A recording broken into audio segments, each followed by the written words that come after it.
بسم الله والصلاة والسلام على رسول الله سيدنا محمد وعلى آله وأصحابه أجمعين. ربي اشرح لي صدري ويسر لي أمري واحلل عقدة من لساني يفقهوا قولي. Jazakumullah khairan for coming out today. It's nice to see a bigger crowd. I know Sunday was a makeup class, and this coming Sunday will be another makeup class. Just keep that in mind. We will finish our tafsir class a week earlier than most of your other sharia classes because I'm traveling, and that's why we're doing a couple Sundays. The 19th, inshallah, I believe is going to be the 19th will be our last day.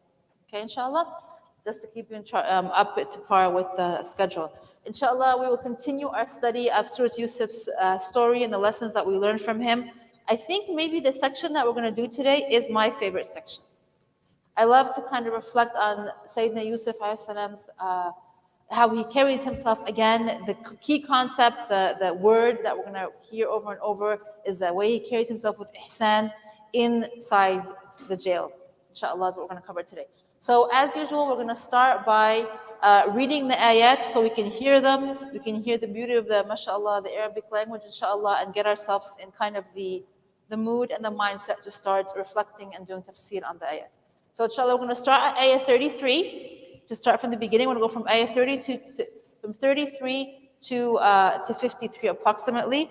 Inshallah, we will do whoever has a turn to read will read 3 ayats each, okay, until we finish. So inshallah, today I will start here on the brother's side. Who wants to read first from the brother's side? We're going to start with Qala Rabbi from this ayah, the top of ayah 33.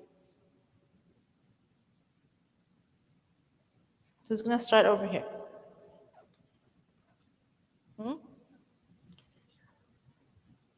You need to volunteer yourself. Don't volunteer your neighbor. Go ahead.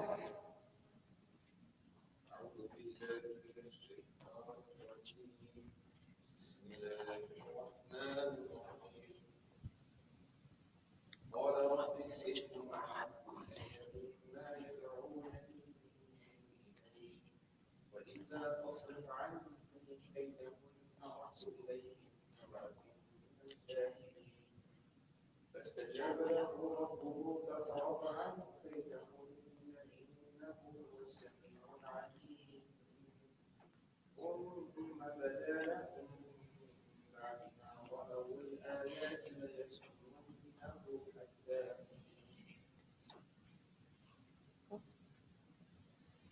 Go ahead. Somebody read over here.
Brothers?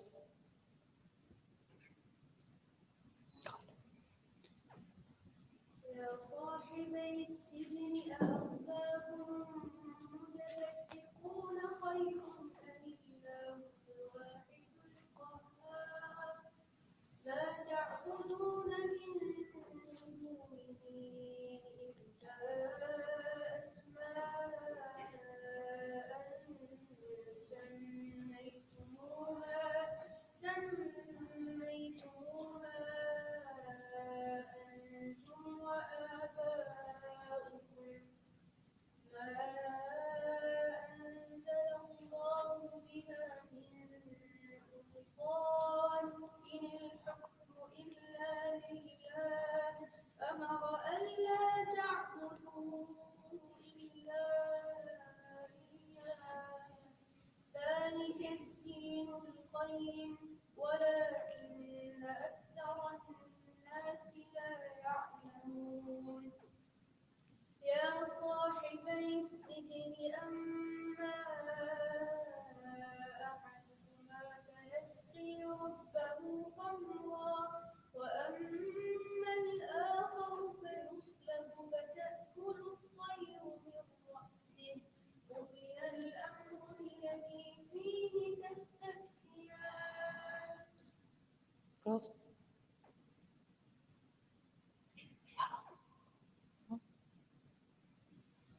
وقال للذي ظن أنه ناج منه اذكرني عند ربك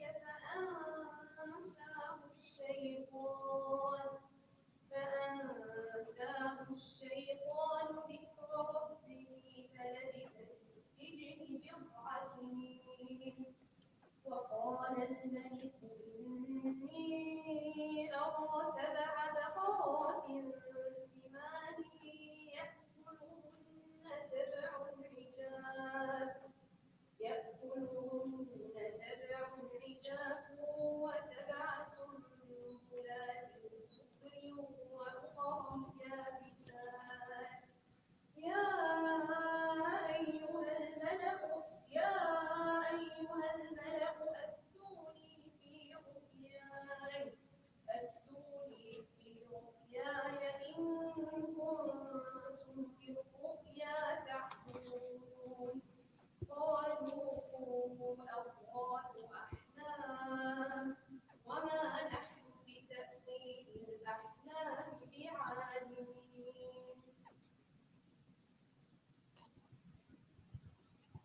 Go ahead. وقال الذي نجا منهما وادكر بعد يوسف أيها الصديق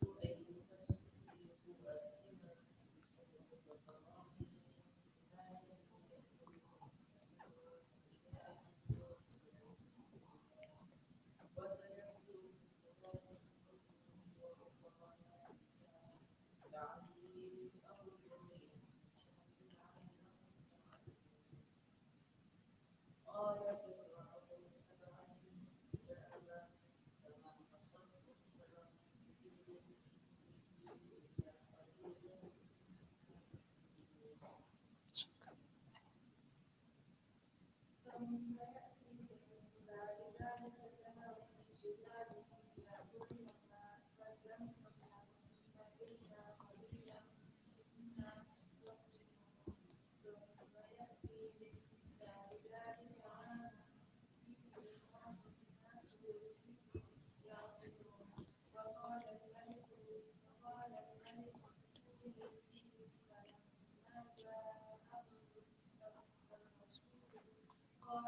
قال ارجع إلى ربك فاسأله ما بال النسوة التي قطعن أيديهن إن ربي بكيدهن عليم. Last person to read on the other side. The last 3 ayat. Go ahead.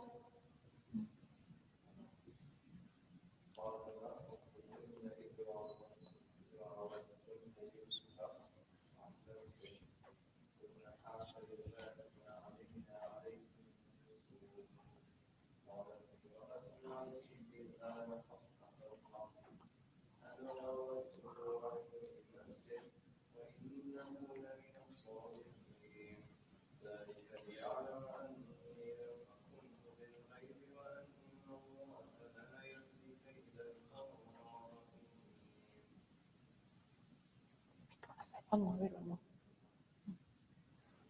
وما أبرئ نفسي وما أبرئ نفسي إن النفس لأمارة بالسوء إلا ما رحم ربي إن ربي غفور رحيم. I know that last ayah is the next juz, but it is the continuation of the statement of the wife of the Aziz. So I just wanted to finish it. Jazakumullah khairan, mashallah. Alhamdulillah, I hope everybody enjoyed that tilawah, mashallah. May Allah accept from all of you those who read and those of you who follow in your masahif or in your phones. Inshallah, you get just as much reward, inshallah. So today, inshallah, we talk about the next phase of Prophet Yusuf's life.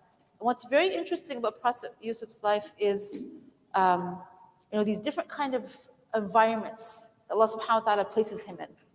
And subhanAllah, and the story teaches us that over and over he is described as a muhsin, somebody who has ihsan. And I know I used this word last time a lot, and this week we'll use it again, because this is exactly the person who has that ihsan, who does things to the best of their ability, who worships Allah as if he sees him, but although he does not see Allah or she does not see Allah, verily Allah sees them, right? That's how Prophet Muhammad translated ihsan, or described ihsan. Prophet Yusuf was always aware of that. He was always in the presence of Allah subhanahu wa ta'ala and aware of Allah's presence. And regardless of the environment, his first part of his childhood, he was in the Bedouin, with his family, with the tribes, in the tents, in that kind of lifestyle. The second part of his life, he's in, like we talked about last time, a very luxurious lifestyle, right? In the mansion of the Aziz, the prime minister of the king and his wife, and the elite part of a whole different country and nation and language and culture in Egypt, right? And now this is the third phase of his life, in which Allah subhanahu wa ta'ala takes him into another test. And that is the test of being in the jail. And we started the ayat in which subhanAllah's Prophet Yusuf, he asked Allah, and it's just a little bit of the review of last time's two ayats. He asked Allah, oh Allah subhanahu wa ta'ala, being in jail is better for me than being in the situation that I'm in. Although he was pampered, although he was living in a luxurious lifestyle, although he was getting all these attention from all these women, and he could have chosen any type of life and any pleasure and any, done whatever he had, nobody to judge him. And this type of lifestyle was unacceptable to him, right? We said that last time. His goal and his hope and his dream and his hadaf, his purpose was Allah subhanahu wa ta'ala's pleasure, and the attainment of what his purpose was is that he was a prophet, right? And so he asks for jail. He says, jail is better for me than this, in this situation. And Allah says, and so why Allah, فَاسْتَجَابَ لَهُ رَبُّهُ. Allah subhanahu wa ta'ala answers his dua. And then last time you guys asked me, so why did he go to jail for? The next ayah actually says why he goes to jail.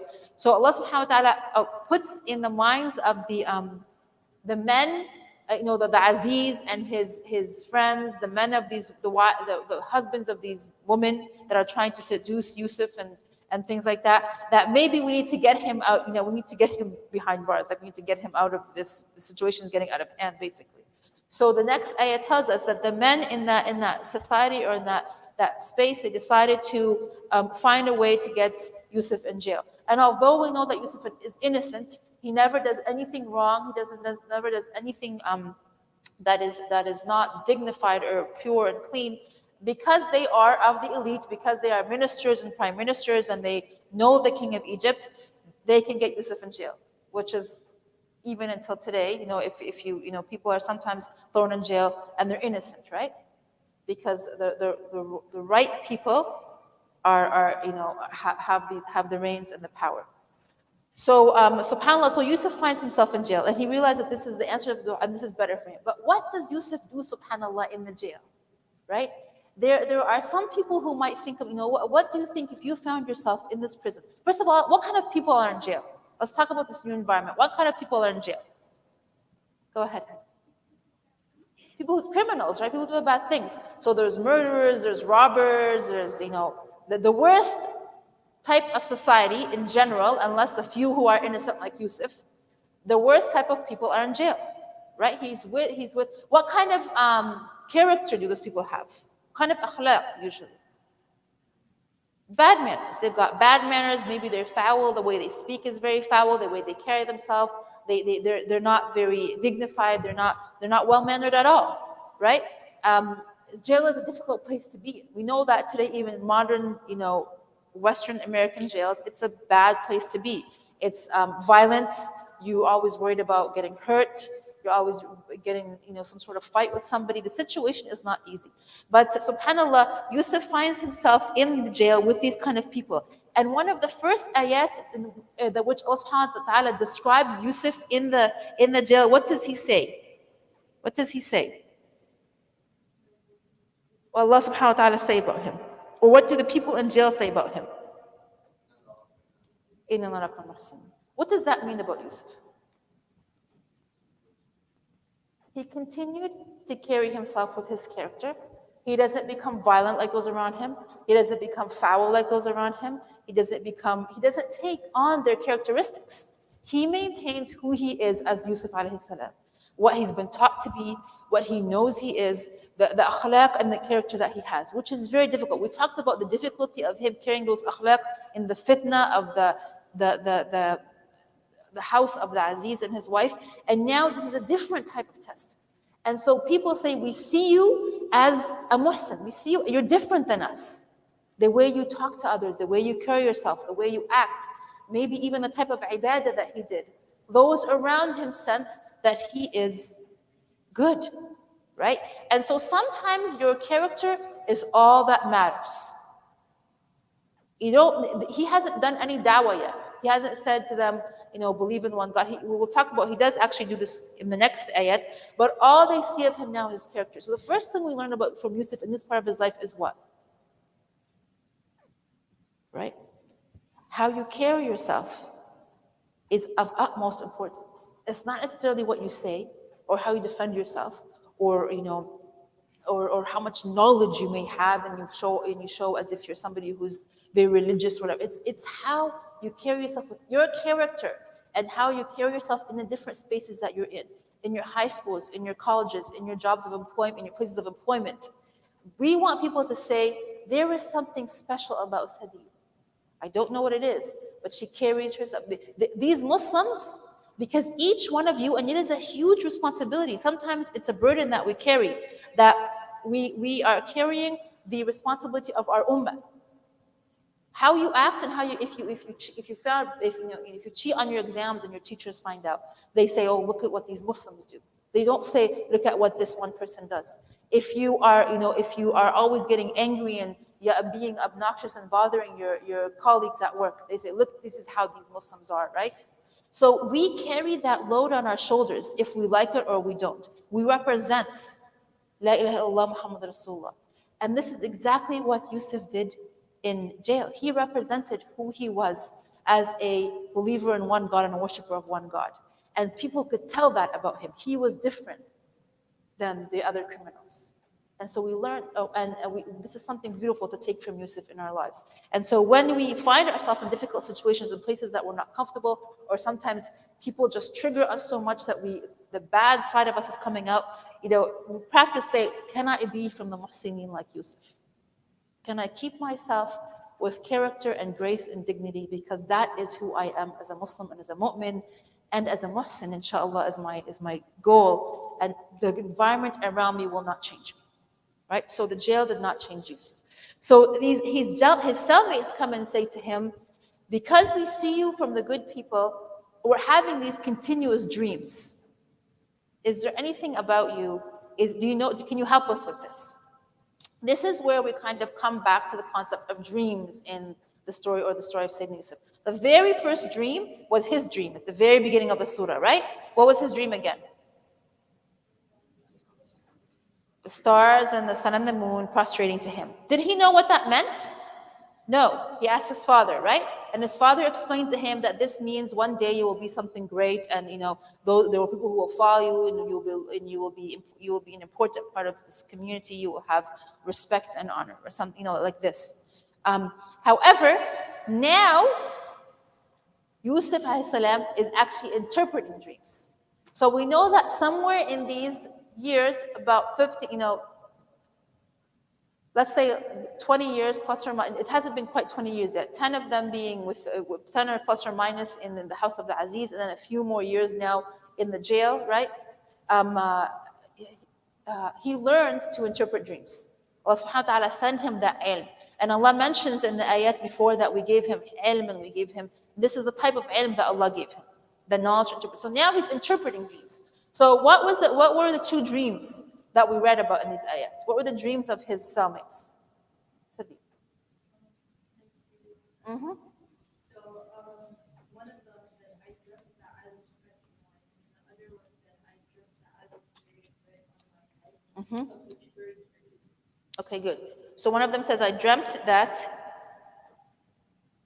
I was pressing wine. Okay. And the other one is carrying bread on his head that the birds are eating from. What does Yusuf do at this point? Yes, he takes. But what does he say to them first?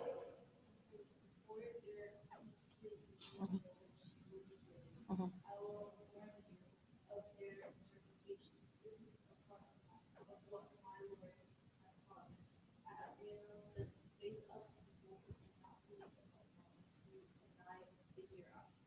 Perfect. So he stalls, right? He stalls. He says to them, I'm going to tell you what your dreams mean, right? Before your next meal comes. But the first thing he says is, this ability of mine is not from me. It's not like I have, I'm some sort of magician or soothsayer or dream, This is an ilm from Allah subhanahu wa ta'ala. So now he starts actually being a da'i. So the first part of us seeing Sayyidina Yusuf as a da'i, as somebody who calls to la ilaha illallah, to one God, is in jail. So the idea that regardless of the place that you're in, you can always find a way to call people to the one true faith. Even in the jail, even in the worst kind of schools that you may be in, even in the worst situations. Nothing, he was able to find a way to call to Islam regardless of the situation that he was in. With people that you think, oh, these people need to be written off. These are the worst criminals. No, he never wrote anybody off. So do not write off those who you think are not necessarily ever going to be believers. Do not think that you can never trigger something in their mind, in their heart. Maybe they're not going to become believers in front of you. Maybe many, you will never know that one day they say La ilaha illallah. Maybe they say the shahada. But you started that. You ignited something. Now at this young age, because you told them something. Do not ever write off people because they're too bad, and do not ever think that this situation how can I make da'wah here? You can make da'wah, and you can call people, and you can remind people in any situation. Yusuf took the situation of being in jail to call criminals. And he says to them, I will give you the interpretation of your dream, but first I want to tell you that this ability of mine is from Allah, right? It's from my creator. And then he starts telling them about Allah subhanahu wa ta'ala, right? He says, I came to a people who just believed in God. They worship, I come from, but my father and my forefather were believers in one God. He starts telling them about his religion. And he says to them, how does he call them?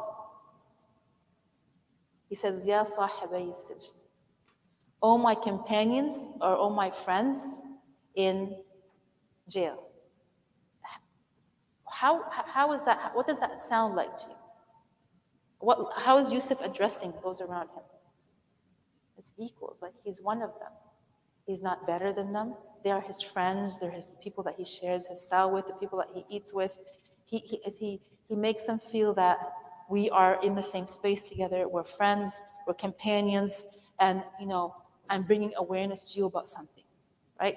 And this is how you make da'wah. You can never ask people or remind people of the faith, making them feel that you're offending their religion or making fun of what they believe in, or that you think that you're better than them, or you say, this is a very problem that we go through in our communities, that we say, oh, these kuffar, No, these are our neighbors that are Allah subhanahu wa ta'ala put us here for a purpose. Because these people can one day actually be better believers than us if Allah subhanahu wa ta'ala has written it for them. And so never look down on those you are calling to the faith.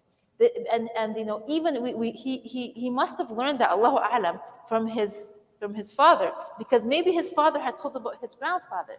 Sayyidina Ibrahim, when he called his father, he says, Ya Abati, oh my father, in a kind and loving way. All the prophets, they spoke, and they would say, this is my nation. Prophet Lut, he had the worst of nations. Prophet Noah, his people drove him crazy for 950 years.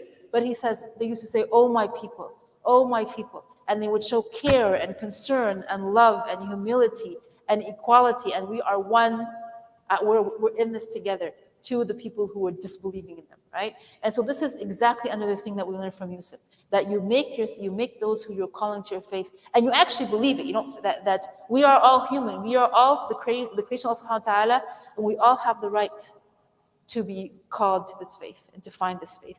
And so this is how beautifully Yusuf speaks to his mates, his cellmates. He says to them, "Oh my companions in this jail," right? He says to them that I come from a faith of the prophets of God. That this is basically, I'm not making this up. It's not like this is something that has lineage. So when you talk, or it has basis, it's rooted in something greater. So when you tell people about Islam, make sure you make them realize that this faith is not just the followers of Muhammad. No, Muhammad was in the lineage of Moses and Jesus and Noah and Abraham, and all this faith is from the Abrahamic faiths, and that is rooted in the same, comes from the same source. So he tells the cellmates, we learn from Yusuf, that let people know that your faith is rooted in these monotheistic faiths. Let people know that there is only one God. So the first thing he tells them is about his lineage of his father and his grandfather, and then he tells them that there's only one God, right? One God. He tells them that this God is the only one worthy of your worship, right? You should not be worshiping anything else. He tells them that people must submit to the rules and laws of Allah subhanahu wa ta'ala. If you believe in this one God, this is the only God worthy of your worship, then you have to accept that this God is going to tell you what's right and wrong. This God is going to find good and bad. Right? This God is going to tell us how to live our lives. That's what we're submitting to. So this is what Yusuf tells them. These are, if you read that, when you go home and you review ayat, these are the basics that he teaches them, right? He tells them that also, that there is certainly a day of judgment. He says all before he interprets their dreams. He tells them that there is a day of judgment. Each and every one of us will face our Creator, will face that one God, and will be questioned for our actions and what we did, and the things that we said, and the actions that we took. All of these things we will be responsible for, each of us individually. These are the core messages of every single prophet, right? So when you call people to Islam, the first thing you're not going to talk about is not why we don't eat pork or drink alcohol. The first thing you're going to talk about is not why we have to wear hijab, or these are things that are not our core is our tawheed and our belief in one God worthy of our worship. He defines good and bad for us, and to him we will return and be questioned, right? Even if people come and ask you about Islam and ask, why are you guys not allowed to do this? And why do you guys have to pray 5 times a day? And why have to take them all, even when they ask you about hijab goes, take them back to, it's because I believe in one God. And you always bring your discussion with people about faith back to tawheed. Because this is the core message of every single prophet. Every single prophet, if you go to the Quran, one God, only one worthy of our worship. He defines for us how to live our life, and there is certainly a day of judgment. Now, different prophets, maybe they prayed differently. The way Nuh prayed is different than, or the way Isa prayed is different than, for example, the 5 prayers of Muhammad and our ummah. The fact that we fast in Ramadan is different than how the Bani Israel were taught to fast by Musa. We go for Hajj. The nations before us, for example, did not have Hajj. Our fiqh is different, but our core is the same. Every single prophet had the same message. That is the message that we have to carry to the next. And when that enters people's hearts, when that entered into the hearts of the ummah of Muhammad, after 13 years in Mecca, Then when he told them no more alcohol, they threw it in the streets. There was rivers of wine. Then when he told the ladies, cover yourself, in minutes they had found things to cover themselves, right? So when that concept of one God, the one that we will be responsible to be asked about our actions in front of, is ingrained in the hearts, all of these other things, sami'na wa ata'na, they come easy. We hear me obey, right?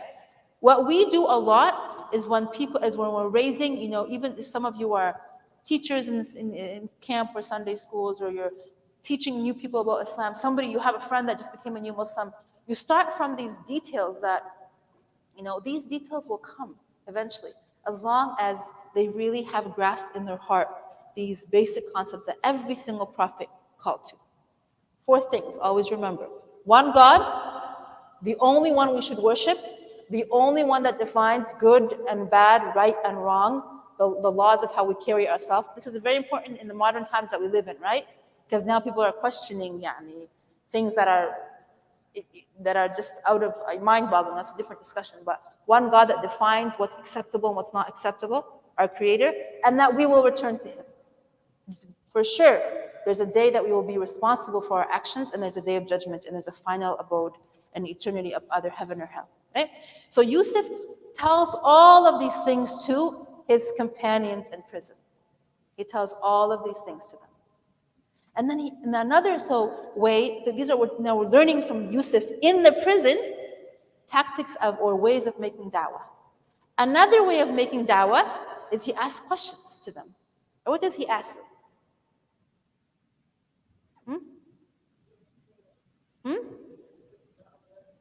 Yeah, he says, you guys think that more than one God is better than one God? Don't those gods, aren't they gonna argue, or another method of da'wah is to ask people in a good way. He says, oh, my friends in jail, do you think this is better than this? What do you think about this? Doesn't this make more sense to you? Right? And you get into this discussion with people, and you trigger their intellect and their logic to lead them and let themselves lead themselves to the belief in one God, right? And so this is another thing that we learned from Yusuf. Having discussions by asking questions, not necessarily making people feel like, I have all the answers for you. This is the way it is. But, let's think about this. Does this make sense? Is this better or this better? And so this is another thing that we learned from Yusuf in his da'wah in the jail with his cellmates. After he goes through this discussion with all of them, then he tells them that the meaning of their dreams. What is the meaning of their dreams? Go ahead. So he addresses them that they are not a decision, and then he says, as for one of you, you will be serving the king, the husband, and the servants, and as for the other one, will be executed. Perfect. So he tells them that this is the meaning of one of you will survive. You're actually going to get out of this jail. You're going to finish your time in jail, and you're actually going to get to serve in the king's court and be a servant of this king and serve him the wine that you saw in your dream. And the other one of you that sees birds eating from your head, that's because basically you're going to be like crucified and killed and left to the vultures or whatever it is, right? So he tells them this is the meaning of your dream. And then he says to the one that will survive, what does he tell him? Yes. When you get out, because you're going to get out, mention me to the king, because I need to get out too. I'm here. I'm innocent. I don't want to stay here much longer, right? So when you get out and you're serving the wine at some point, remember to mention to the king that there is a man that I know. He was my cellmate, a very good man, and he doesn't deserve to be in jail. And let's look over his case, basically, right? So what happens then?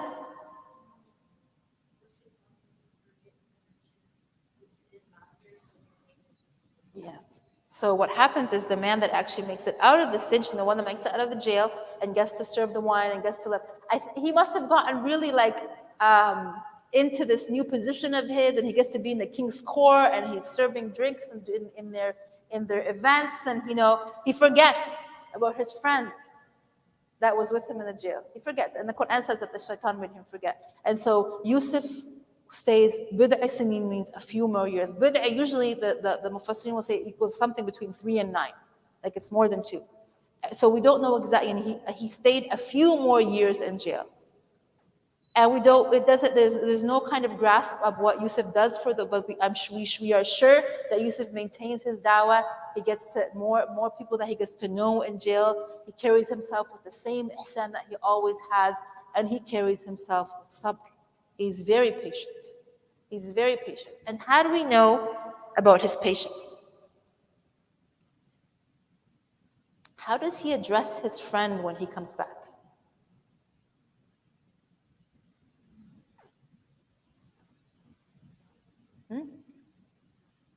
So we'll keep that kind of question hanging, because what happens actually is eventually, his friend that got out of jail, his cellmate, is serving wine, whatever, and then he hears that the king is having a dream. This is the third dream in this surah, right? The king himself is starting to have this dream that happens.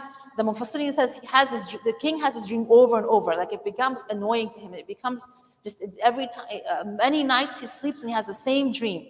Right? And he gets overwhelmed by it and anxious by it, and he needs to find out what it means. What is that dream of the king? Go. The king said, I dreamt a such I was eaten up by 7 demons and 7 great eaters of dragon, and 7 others withered. Oh, chief, explain the dream to me. Explain my dream to me. It communicated in German. Good. So the king is one time with all his ministers and his chiefs in his court, and he tells them, I've been having this dream over and over. I need somebody to explain it to me.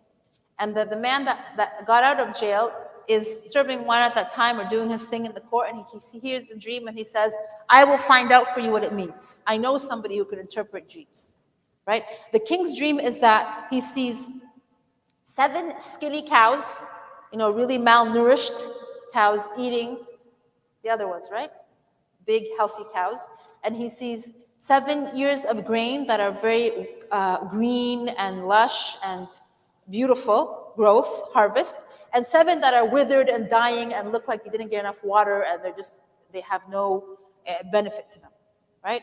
He sees this dream over and over. So this cellmate says, I know somebody who can interpret the dream for you, and he goes back to Yusuf, and he says to him, he remembers this at that point, and he goes back to the jail, and he says to him, the king is having this dream, we need your help. What does Yusuf do at that time, at that point? What would you do? Or what do you think a normal person would do? Huh? Go ahead. Yeah, go ahead. You were just stretching? Okay, what are you saying? What does that mean? Okay, bribery. Yeah, he was hoping to get out of jail. He does get out of jail, but what would be your first reaction? You'd be mad, right? You forgot about me. I told you to remember me to the king. I had to sit around here in jail for so many more, and now you're asking me for help. Yeah, and so the first reaction would be, why are you asking me for help? After you forgot about me. But Yusuf is who said that? A muhsin. Yusuf is a muhsin. He doesn't react like this. Yusuf understands from this dream right away that there is a greater problem that's going to face this land, right? That there's going to be years of drought that will come in which people are going to go hungry and die, and it's going to be very difficult years. And my responsibility is to make sure that this doesn't happen. This is the epitome of ihsan. These people, they lied about him. He lived in the house of the minister, and all the things all the difficulty that he went through with those women and the white, and being lied about. Then he went to jail for at least 9 years, and difficulty that he went that. But he realized at the moment that it is my responsibility to help a nation and a people, regardless of them being disbelievers, regardless of them treating me badly.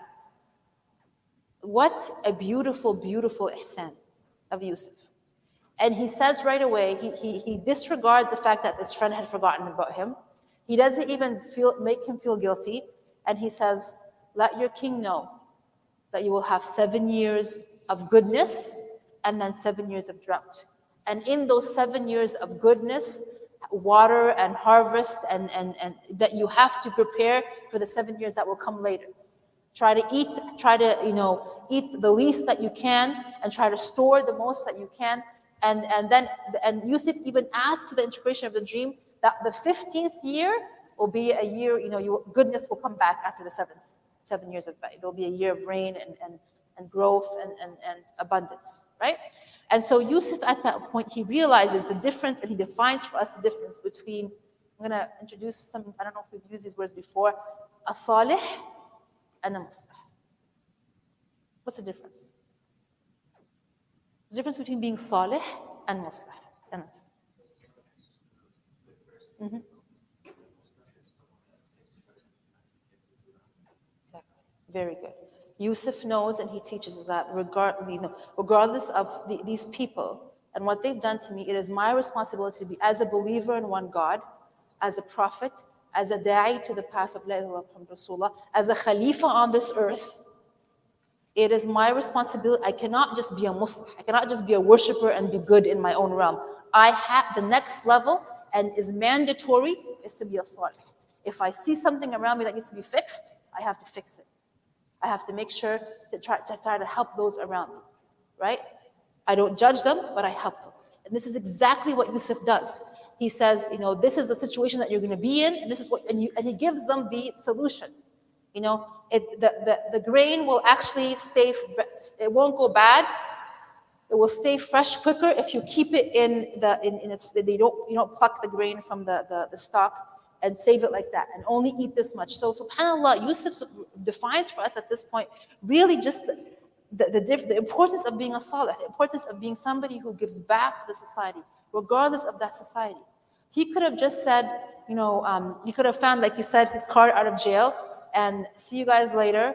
I'm going to go back out and try to find my way in this world. But he said, I have to, and we're going to read these ayat next time, I have to find a way to make sure that I'm part of saving this country and this civilization, that they are prepared for the 7 years of drought and famine. And because Allah subhanahu wa ta'ala has given me knowledge and ability, and it says that Prophet Yusuf understood how to keep grain fresh for longer, he understood how to harvest best, he understood how to store things. Allah alam, where he learned this, he could have actually learned it in his first 10 years of life with his brothers. And they were Bedu, right? They had land and they had livestock, and he could have learned that from when he was young. He saw them doing that. We don't, but he knew how to do this. And so he tells his friend in jail, this is the interpretation of your dream, and this is what you should do to make sure that this does not happen to the Egyptian civilization for the next, that those 7 years are not as bad as they can be, right? SubhanAllah. So this is Yusuf's interpretation of the dream. Okay. So then his friend goes back to the jail, goes back to the king, and he tells the king that I found out the interpretation of your dream. I know what your dream means. This is what it means. This is what we have to do. And the king says, where'd you get this from? Like, who told you this? This is amazing. And he says, well, I had a friend in jail he was a good guy, and he could interpret dreams. He interpreted he explains it to him. And so the king says, bring him to me. What is Yusuf's first reaction when the king says, bring that man to me? What's his first reaction? And he says to him, go back to your king and bring up the case of these women who cut their hands, and bring up my case. What's he trying to do, Yusuf? Clear his name, show his innocence, right? That I'm not going to come out of this jail, and I'm not going to step foot into society until it is shown that I am innocent. That the reason why I spent all these years in jail was that I did nothing wrong, that I did nothing that was not dignified, that I did nothing that was not proper, right? And so this again is a great quality, protecting and you're honoring your reputation, making sure to take care of your reputation, making sure that the others around you don't do anything wrong, so nobody else has a reason to say anything bad about you or destroy your reputation. And if anybody does, then you have to fight for your reputation, maintain your reputation, because it's important as a believer temporary interpretation of being somebody who has ihsan, right? Who's a good person. So that's basically what happens. They bring in the lady, the wife of the Aziz, they bring her in. It's been many years. I'm sure she's kind of been thinking about, well, I'm not sure, but I would guess that how I threw this young man in jail. She must have some sort of guilt. And she finally says, yes, it's true that Yusuf, it was not his fault. It was my doing and the doings of my friends. And he should not have spent all of these years in jail. But subhanAllah, Yusuf doesn't ever allow these difficulties in his life to slow him down. Others may have gone into a depression, and what if I hadn't wasted those 7 years? Where could I be now? And who could I have become? And that's not fair. And how dare they do this to me? And I'm gonna go and I'm not gonna help them because they took away my years of youth, and I was in this jail. You never look at your situations like in a negative. Look at them in a positive. There was a reason why I spent these years in this. There was a reason why Allah subhanahu wa ta'ala is putting me through this test. How much blessings or how much reward did Yusuf get for doing da'wah in jail? How many people he could have affected their lives and changed them? So think about every situation that you're in, not in a negative way. Why am I here? Why? Astaghfirullah. We should never say, why is Allah doing this to me? What? You should say, there is a reason why, and there is a hikmah why. There is wisdom in why Allah subhanahu wa ta'ala put me in this space. However tight, however difficult, however I think it's bad, it actually can be good for me. And this time in jail actually turned out to be good for Yusuf because it made him find his way into the parliament and the court. And he became the one responsible for all of the economics and the money of Egypt. This young boy, he was thrown in a well by his brothers. People would think he had no future. He served like a slave, right? And was treated in such a bad way by the wife of the Aziz.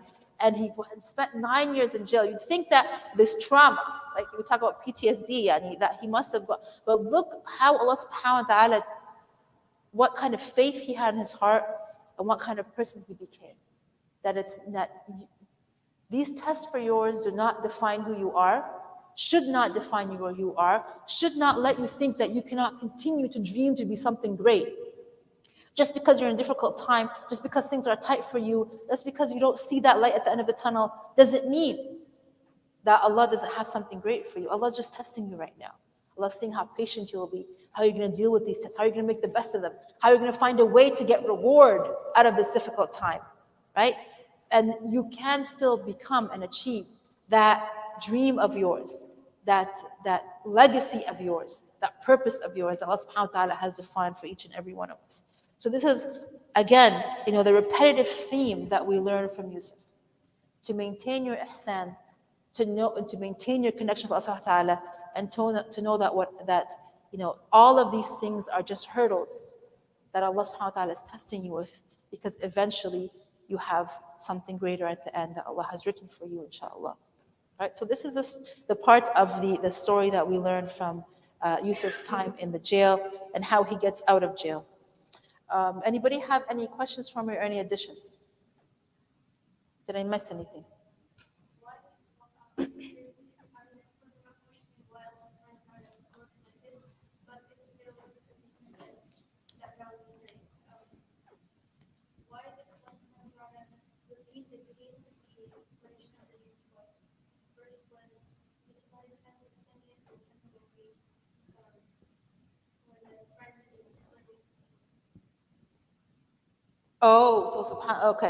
Okay.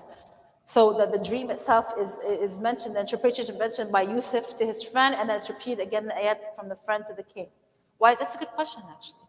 I'm sure there is that. We said that every single word, every single letter, there's a purpose, there's a reason why it's in the Quran.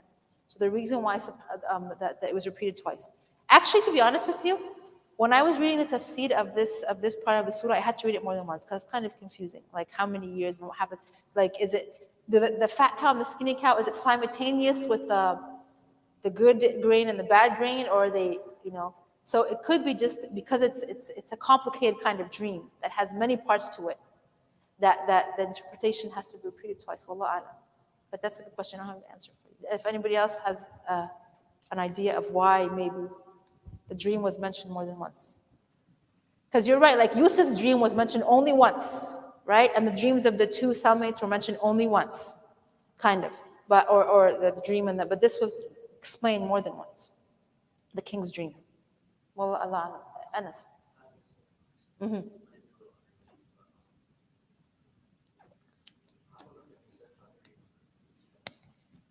How dreams work in Islam.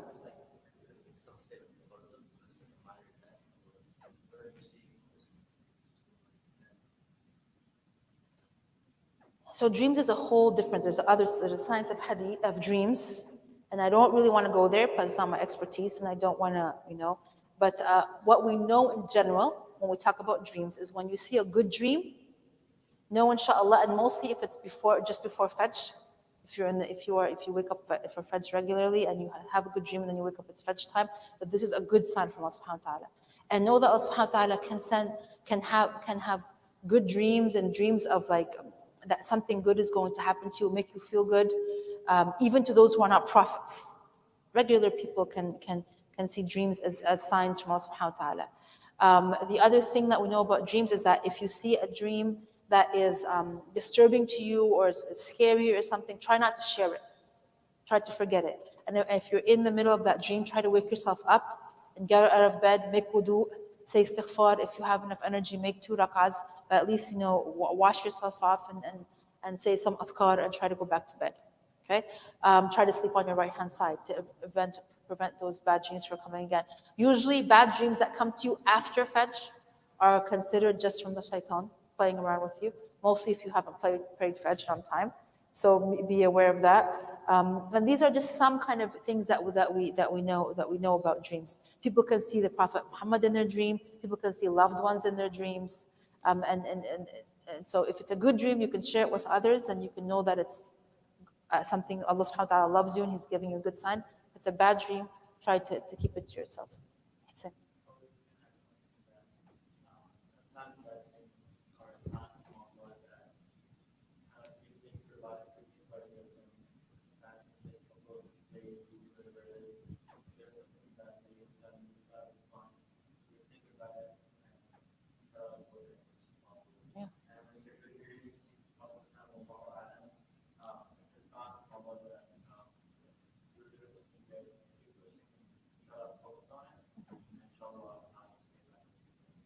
Yeah, mashallah. So that's a good way to put that. If it's a bad dream, like maybe Allah subhanahu wa ta'ala from His mercy wants to like wake you up and say, you need to stop doing what you're doing, and change your ways. Yeah. And if you have if there are people in our community, there are some ulama and shuyukh that can interpret dreams and tell you more about dreams. If you really have a dream that comes over and over and just presses in your mind and you need to know what it means, find somebody that has knowledge in that. Don't make it public. نعم.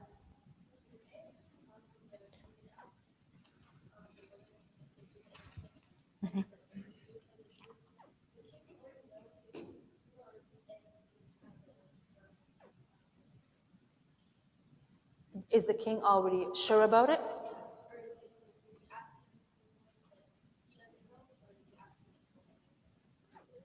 To confirm it.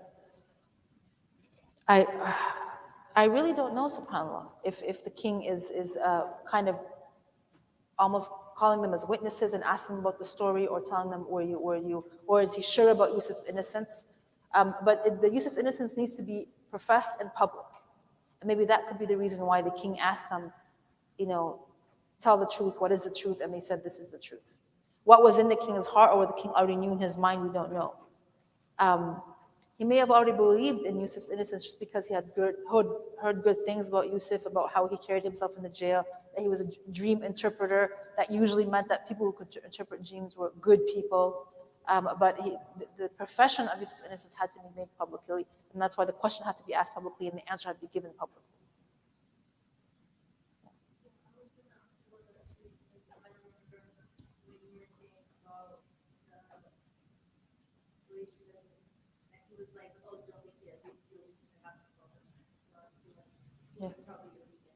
Yeah, these kind of things were kind of like swept under the rug, right?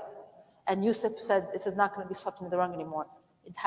They have to say clear cut that I am innocent. And Yusuf knew that eventually he's going to have a position in society. And so he had to make sure that his name was cleared. People could never say that that guy who did this stuff, now look, he's like, in charge of this, or he has a position, he is completely innocent, so that those who he dealt with in the court and in the parliament trust him and respect him. So his name has to be cleared for that reason also, right? That's it. Anybody else have anything to add? Jazakumullah khairan. Inshallah, I'll see you guys on Sunday. Inshallah, subhanaka wa bihamdik, nashhadu an la ilaha illa anta, nastaghfiruka wa natubu ilayk. Bismillahir rahmanir rahim. Wal 'asr. Innal insana lafi khusr illa alladhina amanu wa amilus salihat wa tawassaw bil haqq wa tawassaw bis sabr. Inshallah, Isha is in 10 minutes.